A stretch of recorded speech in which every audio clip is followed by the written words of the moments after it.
Да, меня напрягали по Крыму. Да, вот как Крым и прочее, и журналисты украинские, и политики часто задавали вопрос, что-то мы опускали, что-то мы говорили, но главное состоит в том, де-факто это сегодня российская территория. Это сегодня часть России.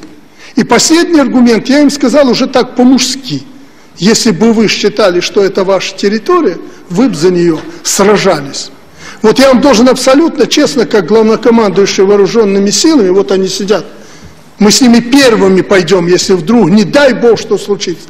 Не дай Бог, с юга, востока, с запада на нашу землю ступит кованым сапогом хоть одна нога, мы будем воевать за каждую 5. Кто бы сюда не пришел, вы почему не воевали за Крым? У вас там вооруженных сил было больше, чем у России. Ну, вы спокойно оттуда ушли. Вы всякими путями, и военными, и дипломатическими, и другими, не защитили эту землю. Значит, вы ее не считаете, что она ваша. Более того, де-факто она сегодня российская. Можно оспаривать, можно Россию там упрекать в чем-то и так далее. Россия прецеденты называет в мире, я уже говорил, Югославия и другие.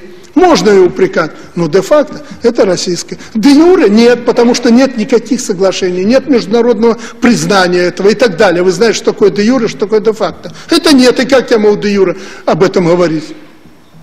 Ну, наверное, это вопрос времени, если и дальше будут так развиваться события. Я тоже об этом сказал. Но когда у меня спросили, это нормально, это вам нравится? Я говорю, нет, это мне не нравится. Это мне не нравится. Но я задаю следующий вопрос. А почему так произошло? Кто был этому инициатор? Кто допустил, ну, как минимум, ошибки и дал повод россиянам действовать таким образом? Больше я сказал, ну что, должны были сидеть и ждать, пока начнут резать наших людей? Русскоязычные, это же не только русские там в чистом виде россияне, это и наши белорусы.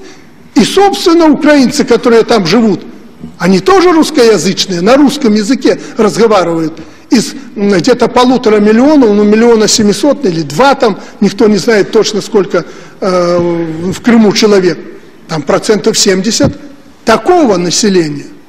И кто сегодня скажет, что Россия неправильно сделала, что она